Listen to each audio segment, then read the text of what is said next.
Hey, what's cracking? I hope this video finds you doing well today. I hope today you picked up your blessings and threw down your curses and everything is going your way. I want to thank you for clicking on the video. And if it's the first time you've ever clicked on one of my videos, my name is Ricky Dye. And I went to prison when I was 15 years old. And I was there for over 20 years until I was around 35. And I can't change anything I did in the past, but I make these videos in the hopes of deterring some other young person from making the mistakes that I made, or any person for that matter. And during that time, I saw some crazy things. And at the very least, I want to shed some light on what happens when you send a 15-year-old to prison, what it's like, some of the things you go through if you're in the state of Oklahoma.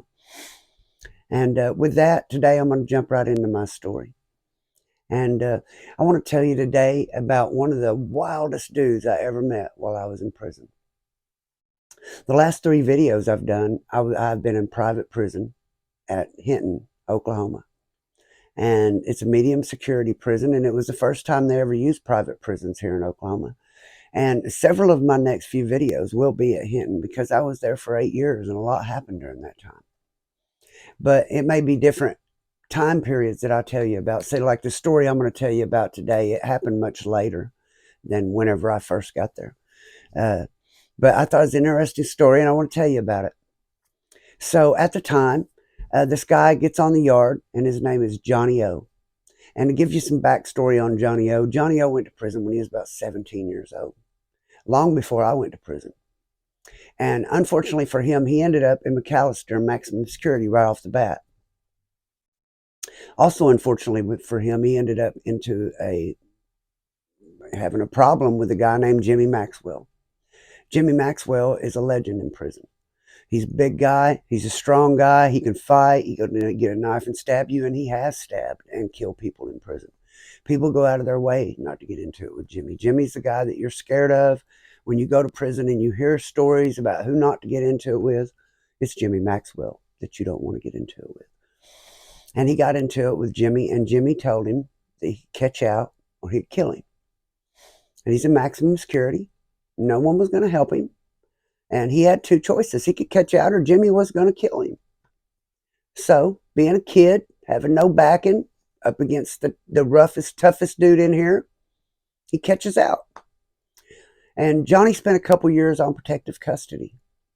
And during that time, he sat around hating himself because he caught out. Hating himself for what he did. Wishing that he'd have made him kill him instead of coming to protective custody. And so he decided, he's doing a life sentence himself, decided he's going to be in there the rest of his life, and now he's caught out. So he decides that no matter what in the future, even if he does get killed, he's not catching out again, period. So he finally gets off protective custody and he ends up in a medium security prison. And back then they had boxing teams and they would travel from prison to prison and fight each other. And Johnny got on the boxing team and Johnny got good at boxing. And Johnny started getting immune to ass whoopings. And Johnny got tough and he was going around knocking people out from prison to prison in the ring. Then he started getting in fights on the yard. Anytime somebody would say something about him being a catch out, he'd go find them and confront them and knock their ass out. So it got to the point where even though people knew that he had caught out, no one would say anything to him about it because they didn't want him to knock them out. Didn't want him in trouble with Johnny O. He always carried a knife and he'd tell you, yeah, I caught out, but I bet you can't make me do it again. And you could see the crazy in his eyes. So there was a guy on the yard named Lalo. And Lalo was a Mexican guy. And he was the one getting crank. And this is back before they started making ice. When crank was really crank and not this ice stuff they make now that makes people all twisted out right off the bat. With this stuff, they'd stay high, and it would take a few days before they would start tweaking out and feeling weird and all that. Excuse me. So this guy Lalo, he's getting an ounce of this stuff a week, and the way he's managed that is he's got a guard in on it, a guard. So what they're doing is when his wife comes into the visiting room, first thing they do is come into a lobby. They check all their property. They walk through a metal detector. There's a trash can out there. Before she ever goes to a search to give her stuff up and go through there, she just drops it in the trash can on her way in the door. And he's got this guard that works up there with the guys. Okay, so when visit's over, A guard will come in and he'll check the lobby, make sure that no one's done something like that, check the bathrooms, everything like that. And then they'll bring inmates up there to clean it all. Well, the guard that comes with these inmates to clean it all, Lalo's got him in on it. So he doesn't check that trash can. He lets the inmates go over and get it and sneak it back to the yard. So he's getting an ounce of dope every weekend. And what costs $25 in the streets costs $100 in prison. You can make $400 or $500 off a gram. So no one can afford that. When you're in prison, the only way you can send money to someone is if you have family willing to send it for you. And if you've ever been in a situation like that, it's hard enough to get someone to send you $20 to your books, much less to get them to send hundreds for drugs to someone else's family. But believe it happens a lot. And everybody on the yard was in debt to this guy for this dope. Everybody was. At the time, I was the one getting weed in. It was Shelly's cousin bringing it to me. So I had everybody in debt to me for weed. And he had everyone in debt to him for dope. Johnny O owed him for dope. Okay. Now, what Johnny O does, he can't afford any more dope, and he wants some dope, and he's serious about it. He wants some dope. So Johnny O, he gets him 2 knives, and he waits till Lalo gets back from visit. And he waits till everybody leaves, and he goes up in the cell and slams the door shuts behind him, and he pulls 2 knives out. And he tells Lalo, I got to have dope. I owe you money. I can't pay you. I'm not going to be able to pay you. I can't send money like that, but I want to stay high. So you got 2 choices. I'm either going to rob you every time you get it, or you can let me collect your money. He said, I know everybody owes you around here. I'll go around and collect your money. I'll get your money so your girl gets paid so you can have the money to keep getting it. I know all these people owe you and they're not paying you. I'm going to make them pay. He said, either that or I'll just rob you every time you get it. So Lalo agrees to let him collect and he'll keep him high. I guess he figures it's better to have him for muscle than to have him as a problem every time he gets it. People couldn't believe that Lalo done this because everyone knew what Johnny O did. He went in there with knives and did him like this. But he comes out of there with a list and he's going to collect it. And he tells everybody, I'm fixing to collect this money. Okay, my name was on that list. Okay, back then I was doing that crap. Me and my buddies, we'd all do it and I'd pay for it. That's how it ended up being. But I have weed and I would come in from visiting and I would give Lalo weed. So Johnny O don't know that I've went and talked to Lalo. Me and Lalo have a deal that every time I get weed, I give Lalo weed. And when he gets dope, he gives me dope. We basically trade every week. But he has it down on the paper how much I owe. So Johnny O looks down through there at his paper and he said, oh, that's that kid that gets all that weed. And he looks, I ain't nothing but about 160 pounds because I'm doing drugs all the time. I'm out of shape. And I have been living on A unit with this guy named Rick Barron. And we got into an argument and I moved out on him.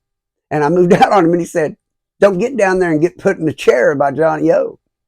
So what he meant by that, this guy Johnny O has went and found a couple people on this list and he goes to their cell and he gets them in the cell and he beats them up, chokes them out, knocks them out, however he can do it, scares them, whatever it takes, puts them in their plastic chair in their room and ties their arms to it. And then he tells them every 5-10 minutes, I'll give you a choice. I want your family's phone number. I'm going to go call them and tell them to send this money or else. People don't want to give him their family's phone number, so he'll give them their choice. He can either hit them while they're tied to this chair or he'll give them a water shot. He's got a syringe and he fills it up with water and he's sticking it in their vein and filling it up and shooting them up full of these water, full of syringe, this syringe full of water. He's shooting it in them. And he does this to this kid several times, got him in there kidnapped, torturing him, hitting him, giving him shots of this water. He's giving him 2 or 3 shots of water, gets the kid's address book, goes out there and gets on the phone, calls, gets a hold of the grandma, has her crying on the phone. She goes and Western Union's money to Lalo's family to clear this kid's bill. Tells him, if you don't do it, he's not going to make it home. This kid was fixing to come home. So he gets away with that shit. He gets away with it. He doesn't go to jail. The kid doesn't tell. He gets the money. That gives him confidence. Oh, now he thinks he can put anybody in the chair. And that's what he's walking around telling people. If you owe Lalo, you better pay or you get put in the chair. So this guy Rick says, don't go down there and get put in the chair. And I said, shit, I bet that motherfucker can't put me in the chair. I had no idea this shit was going to happen. So They moved me down there, and I'm with a friend of mine named Keene, Patrick Keene. He's a big old tall guy, probably 6'5", 6'6", real tall. We played basketball together. Been friends a long time, since I was real young. We were at Crabtree when I was real young. So we're good friends. He's come back in doing time again. So I'm still in here, and he got out and come back. So we're cell partners. We've been doing this drugs. We've been up all night awake on this stuff. And in the morning, we get up, get our sweats on. I get me a pair of gloves. I'm combing my hair in the mirror. We're fixing to go out on the yard at movement time. I stick my gloves in the back of my pants, and he says, "What you got them gloves for?" And I said, "Shit, I don't know. I might need to put them on somebody." I'm just talking shit. So me and him walk down the stairs, movement time. We're headed out to the yard. Johnny O walks up to me. "Hey, man, let me holler at you. Hey, let me holler at you real quick." You can tell he's high as hell. He's skitzed out. I'm thinking, man, what's going on with this dude? You know what I'm saying? But I'm thinking it's just because he's high, he's acting weird. But he gets me to go down to his cell in the very corner of the day room. This is during movement time. He calls me, "Come in here and holler at you." He calls me in the cell. I'm thinking, I don't go in this cell with this dude. But I ain't fixing to act like I'm scared, so I step in the cell. But when I step in the cell, I crowd the door. I stay up close to the door. There's a button right there. Even if the door is locked, you can push that button, step right back out. Other than that, the only way to get it open is for the guard to pop it. You got to holler up there and ask them to pop the door. So if you go in there and we lock the door, we can't get out unless one of us hit that button. It's the only way to get out. Nobody knows we're even in that corner. Keaton knows I went to holler at him. So I'm crowding the door. He pulls it locked anyway. And I'm pretty quick, man, but I'll give it to him. He's fast, man. So he looks down at his hand. He reaches down right here at his waist, and he says, "Hey, man, I got some dope." And he pulls it out like that. And it's a big old rock of crank. And I'm thinking, this sucker's going to try something on me. So I kind of look down when he shows it to him. Just that quick, he put that shit up and socked me, man. He hit me right in the nose. Boom, boom. I stepped back 2 steps. Surprised the shit out of me. First, I didn't know what to do. Like, it stunned me that it happened. And he should have hit me again. If he would have followed up with that with 2 or 3 punches, he would have had me, man. But he hit me one time, and he stopped and looked to see my reaction. He thought I was going to get scared and let him put me in that chair. But it took me a second, a blank stare, and then anger came over my face. And when I did, he swung at me again. And I caught that one, and I grabbed him. And I went to trying to sling him around the cell. And I ended up with his hands pinned to his side with me having been a bear hug. I had his arms pinned to his side. And there's a desk that sticks out in the middle of the cell. And I bent him over it where he was like this to keep him from having leverage. And I said, "What the fuck's going on? What are we fighting for?" And he said, "Motherfucker, I'm going to kill you." So I headbutted him right in the middle of the face. And for a second, he wilted. And then he started squirming, trying to get loose. And he got around where his back was to me.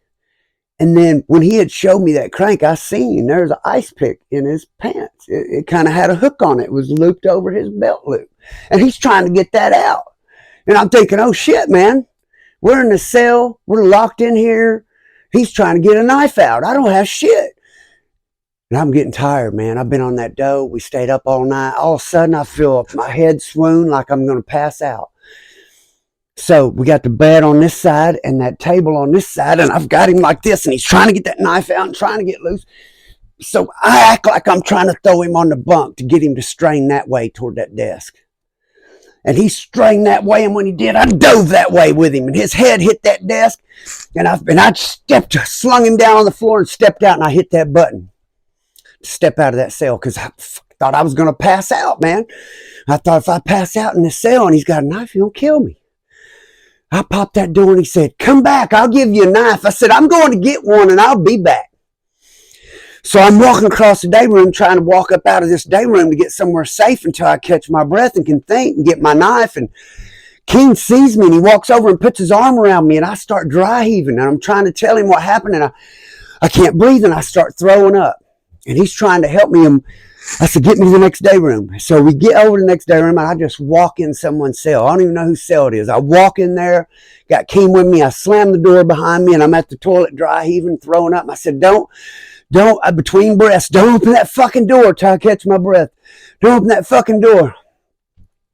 So he's come over here behind me, and he's went and got these Indians to go with him. They don't know who he's into it with. Don't know it's me. But he's got them with him, and he's got some Bloods with him.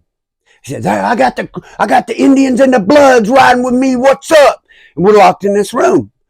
I'm trying to catch my breath, and I said, "Don't open that door." But now the dude that lives there, he's a Muslim dude. North Carolinas are gone. These are Oklahomans. Everyone's Oklahoma now. And he's over there like, "Hey, he's in my cell." He's trying to get the door popped, and he sees it's me, and he's like, "What's going on?" His name was Jihad. He was a good friend of mine. "What's going on, Ricky? What's going on?" They thought I got stabbed. He thought I got stabbed. It's like, I'm okay. I just can't breathe. I can't breathe. I got to catch my breath. So I start catching my breath.